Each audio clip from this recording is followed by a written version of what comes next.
Buenas noches, mis queridos estudiantes, bajo una modalidad un poquito diferente a la videoclase. Debo hacer una actividad diferente debido a que en la noche de hoy, en el día también, pues venían las cosas bien con la internet, pero empezó a ser muy intermitente y la clase se debió parar y por supuesto entonces para continuar las actividades debemos seguir en este modelo. Seguimos las clases progresivamente según como van viendo y preguntamos en las próximas. Tenemos este video, por favor escúchenlo para que puedan tener más curiosidad y saber sobre lo que estamos trabajando.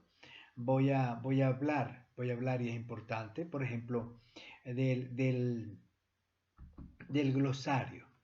El propósito, al menos el que yo tengo, es que conozcan las funciones mentales. Casi todas las que están, algunos exámenes mentales tienen más funciones. Cada especialista o cada autor del libro le agrega más funciones en función pues, de lo que él tiene en su cabeza.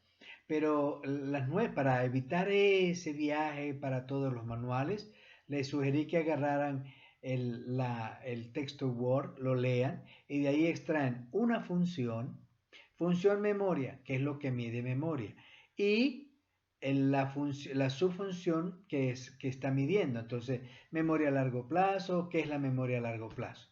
Y dónde está la referencia para que usted pueda de esa manera saber si es un solo manual, pues el manual de psiquiatría. Entonces tomamos una función. Ahora pueden ser 15 funciones, pues repitan otra función de memoria en vez de la de corto plazo, pues la memoria inmediata, que también tiene que estar ahí. Entonces, eso es lo que nosotros queremos, que ustedes se familiaricen más. Recuerden que ya asistieron a psicopatología y esta es una materia propia de ese ambiente, pero que aquí la tenemos que encerrar dentro de la función clínica o dentro de la función del adulto, en lo que nosotros siempre seguimos llamando la psicología clínica, que suena como más bonito, es un término mucho más de consultorio, y con eso, pues entonces nosotros vamos trabajando, repasando, teniendo una manera como más ubicada. Ignoro, y con respecto al antecedente docente, ignoro qué fue lo que pasó, pero no creo que debamos estar muy distantes de lo que estamos hablando. Entonces, nosotros vamos a tener la ubicación de la psicopatología dentro de las funciones del psicólogo. La primera función del psicólogo que nosotros repasamos en esta cátedra es la función de evaluación. Eso es, entonces el psicólogo evalúa mentalmente, es una posibilidad, evalúa actitudinalmente, es otra posibilidad, evalúa aptitudinalmente para dar procesos, para ayudar a aquellos especialistas que se dedican a la orientación, generar procesos de orientación a las personas. Podemos evaluar la personalidad para un determinado cargo que tengan los requisitos específicos de personalidad. Podemos evaluar la sanidad mental como una situación de salud para ejercer una cirugía. Entonces, esa es nuestra primera función.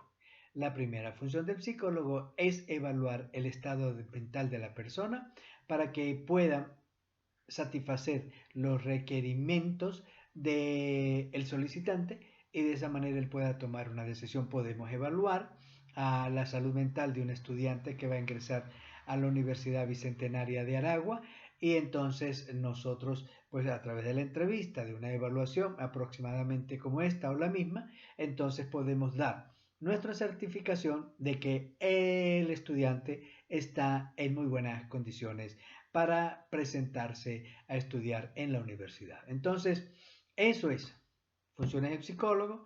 Estamos en psicopatología, necesitamos evaluar la situación mental de un paciente para que nos permita, si nos corresponde, hacer el acercamiento psicoterapéutico.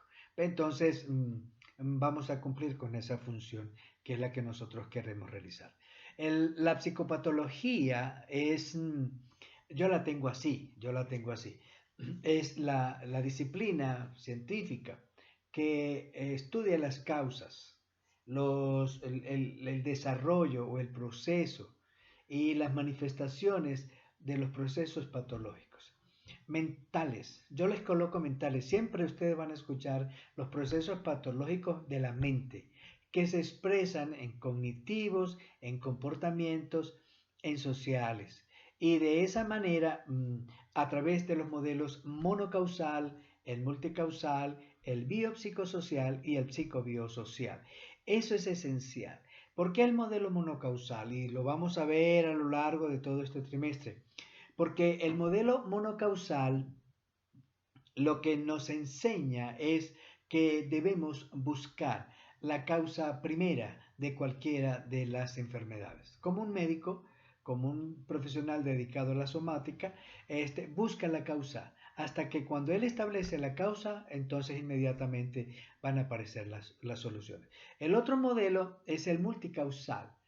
Igual muchos profesionales lo siguen, que es asignar múltiples posibilidades, ejemplo, la causalidad biopsicosocial, que el trastorno está causado por un elemento orgánico, el trastorno está causado probablemente por un elemento psicológico y el trastorno está causado probablemente por un elemento social o espiritual, como es la otra frase ya que están colocando.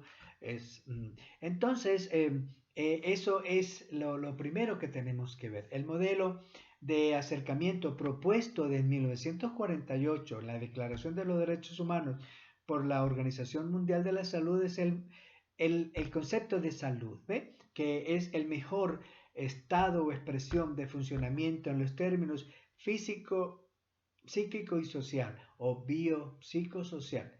Para 1977, Engels lo retomó y lo propuso como que era la mejor manera de observar el comportamiento de la psicopatología y de la somatopatología y de la sociopatología.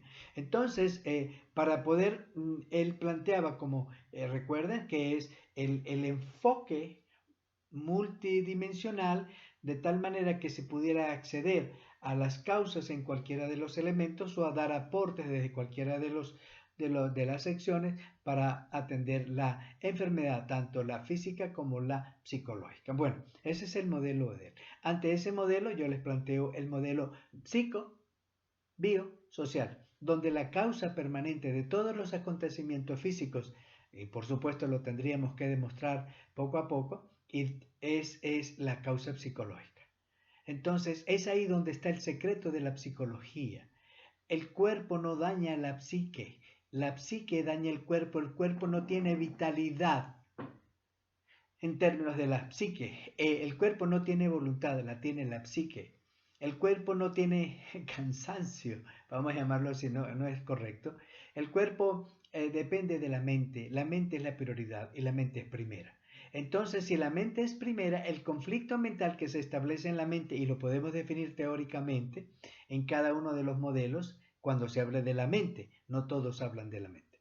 Entonces, se puede definir, ¿ve? Qué es la mente para cada modelo y cómo va a ser la psicopatología para cada modelo en cada caso que exista.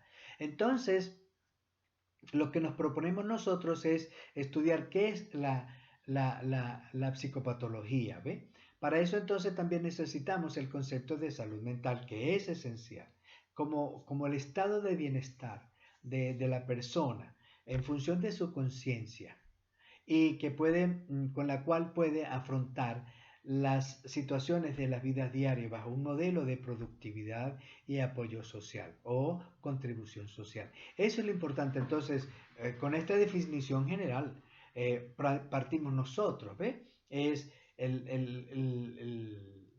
esa capacidad, vamos a llamarla consciente, positiva, de expresarse y de trabajar dentro de la sociedad, se le llama salud mental. Por lo tanto, la psicopatología es la disciplina científica que se encarga del estudio de las causas, del desarrollo, de las consecuencias o de las manifestaciones de los procesos patológicos mentales, de las disfunciones de los procesos mentales, cognitivos, del comportamiento y afectivos. Todos esos tres tienen que estar presentes en lo que es el estudio de lo que es la psicopatología o el estudio de las causas de la enfermedad, de los trastornos mentales, bajo la concepción de los modelos monocausal, el multicausal, el biopsicosocial y el psicobiosocial, cualquiera de ellos. Entonces, los criterios para hablar de psicopatología provienen de los 5 elementos que nosotros ya estamos acostumbrados. El elemento clínico. El elemento clínico es muy importante porque el elemento clínico es el estudio de la patología en sí, en el individuo, en función de esa observación que uno hace a todos los comportamientos sociales y el comportamiento individual. La diferencia que existe en ese comportamiento del comportamiento individual al social es lo que nos permite establecer que las conductas que la persona está presentando, que las cogniciones que la persona está manifestando, que los procesos que se están ofreciendo en su mente están fallando, y eso hace que la relación social indudablemente sea muy pobre. Ese es el criterio clínico, es en función del estudio de esas manifestaciones que tiene el individuo consigo y con la sociedad, lo que nos permite ir estableciendo los criterios para nosotros hablar de una psicopatología. Esos serían los signos y los síntomas. Los signos es lo que está referido como criterios. Los criterios para definir una depresión son A, B, C, D y E. Esos son los criterios. Entonces, cuando me vienen a entrevistar, yo lo que voy a decir es: doctor B, yo me siento mal, sin ganas de estudiar, ya se me quitaron todas las ganas de estudiar. ¿Para qué hablo yo con mi familia? Eso no entiende nada, son puros regaños, eso ya no sirve. ¿Para qué me voy a levantar de la cama? Prefiero quedarme durmiendo. ¿Y qué voy a estar yo bailando ahorita con esta circunstancia como está? Que uno ni plata tiene, entonces yo mejor me quedo en la casa escondido. Y ahí, ¿qué más toca? Entonces, esos sentimientos son los que yo voy a comprar con los criterios o con los signos, y me va a decir entonces que estamos probablemente hablando de una depresión.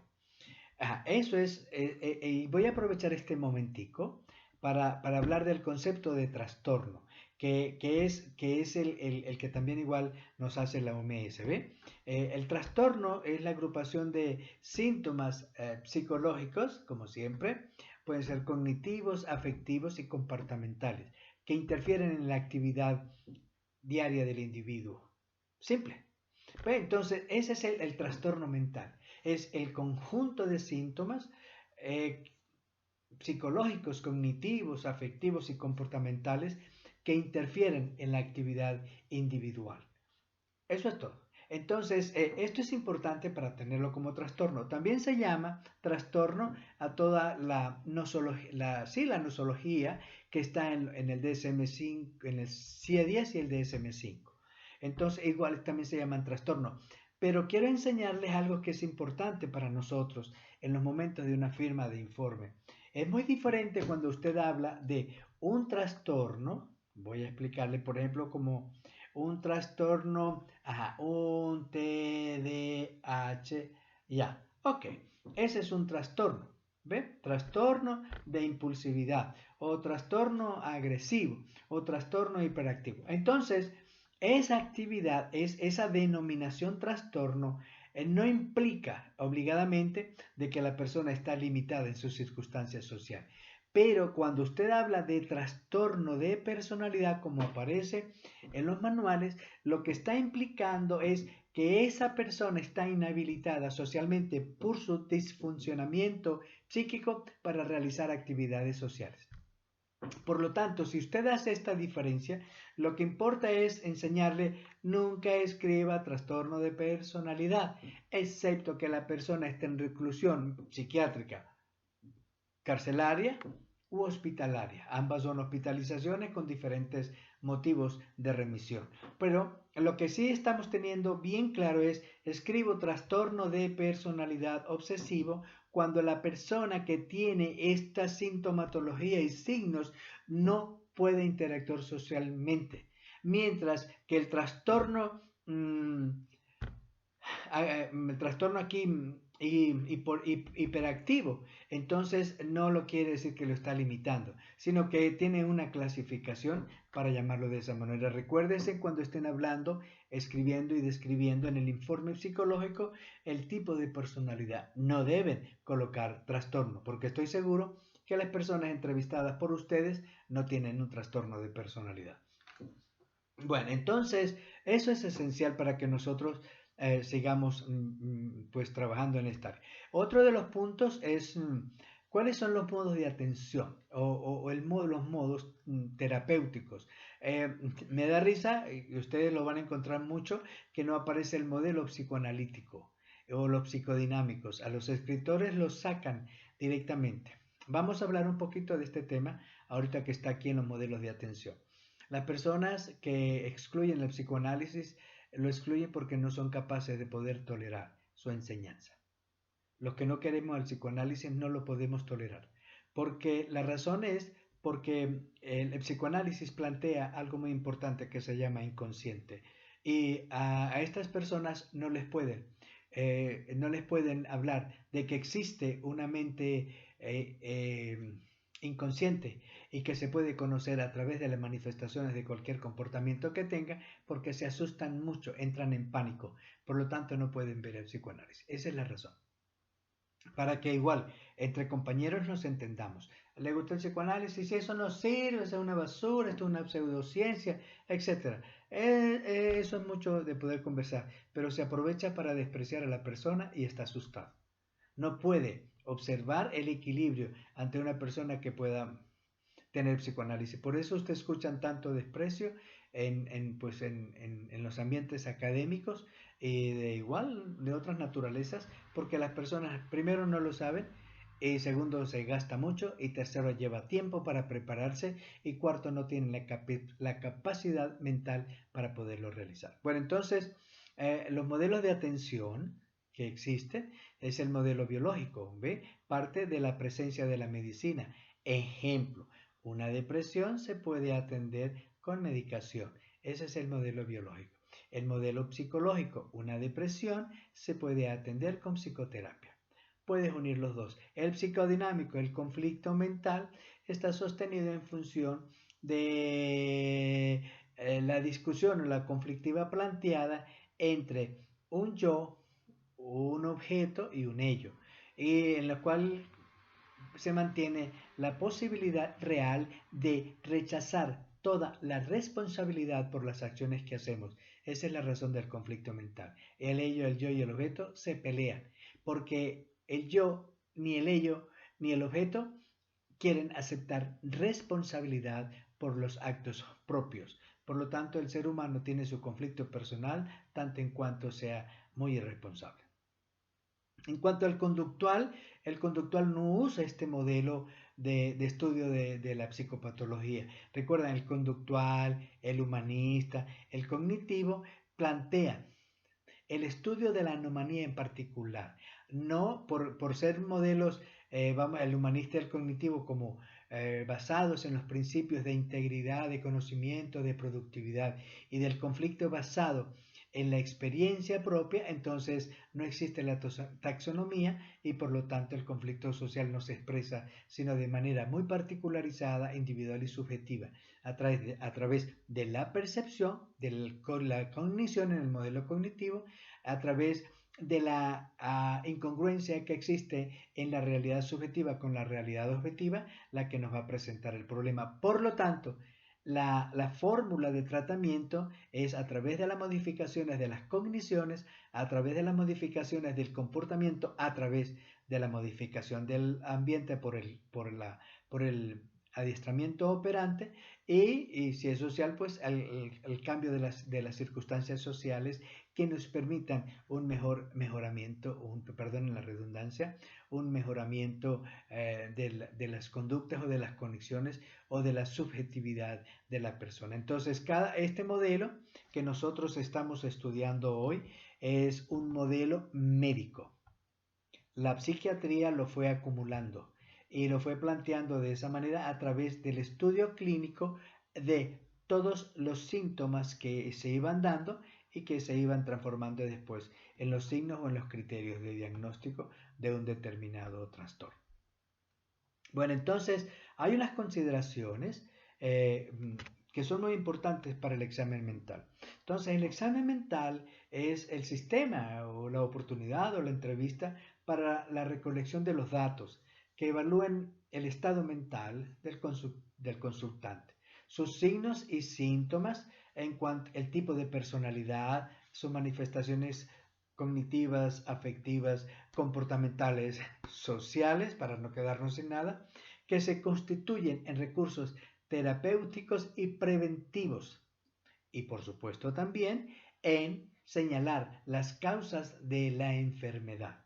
¿Ves? Si estamos en psicopatología, el concepto, como muchos, es incompleto porque no le agrega que tenemos que conocer las causas. Y el ambiente más propicio para conocer las causas de la psicopatología se llama su consultorio o su hospitalización. Allá es donde vamos a aprender. Por lo tanto, es esencial que tengamos que cada entrevista clínica, imagínense ustedes que hacen 1000 entrevistas de evaluación mental o 1000 entrevistas terapéuticas, entonces tienen 100 historias o 1000 historias, y con 1000 historias ustedes hacen la investigación si está planteada desde el primer paciente hasta el final. Por lo tanto, el examen mental es la recolección de datos que tienen el sentido de conocer clínicamente las manifestaciones de la enfermedad, probablemente los signos y síntomas de forma cognitiva, de forma afectiva, de forma comportamental y también social, porque es un modelo de integración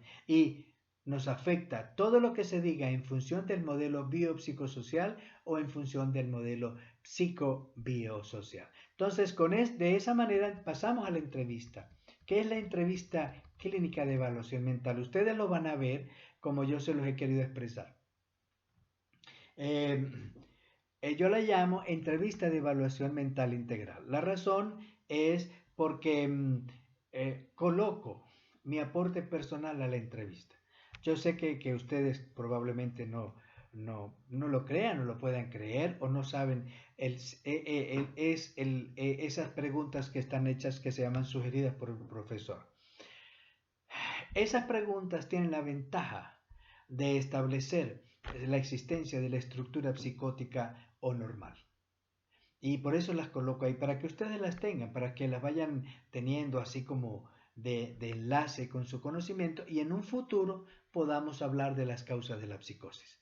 Eso queda ahí, queda para ustedes. Pero las preguntas son importantes porque nos permiten a nosotros, al que trabaja bajo el modelo que nuestra escuela trabaja, entonces tener inmediatamente con 10 preguntas cuál es el problema que tiene la persona y cómo se puede trabajar. E igual, probablemente vayamos a través de toda esta historia de 20 páginas que tenemos acá, pero lo más importante en una evaluación mental es que usted pueda determinar la existencia de la estructura psicótica, nada más, o la no existencia.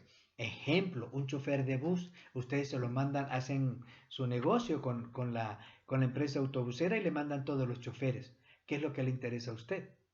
¿Ve? Vamos a pensar que la autobusera no le dé los criterios de selección, pero sí le interesa a usted que la persona no se vaya a volver loca, pase lo que pase.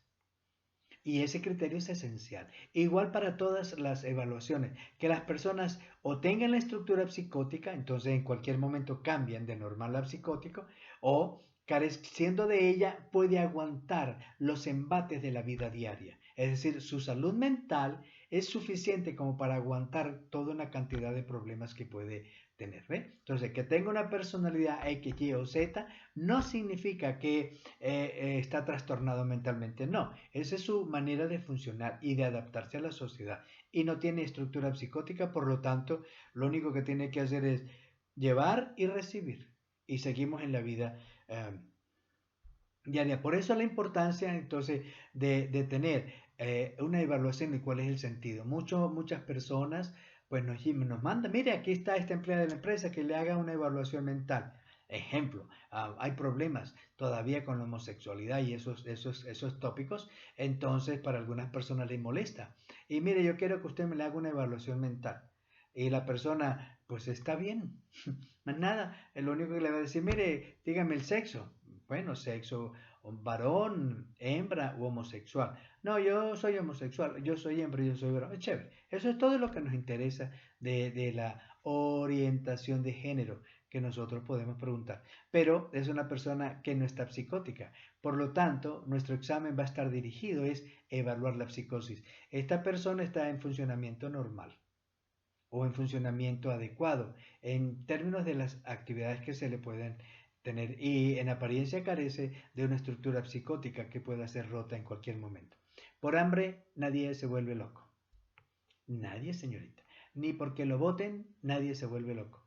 Tiene los mecanismos, los puede tener para seguir adelante. Se puede entristecer, pero no se vuelve loco. El que se vuelva loco, psicótico, es porque adquirió en sus tiempos anteriores la posibilidad de hacerse la psicosis. Y eso es otro término que es importante poder expresar. La psicosis, los que estudiamos esto, podemos ir viendo los procesos que se forman para estructurarse la psicosis.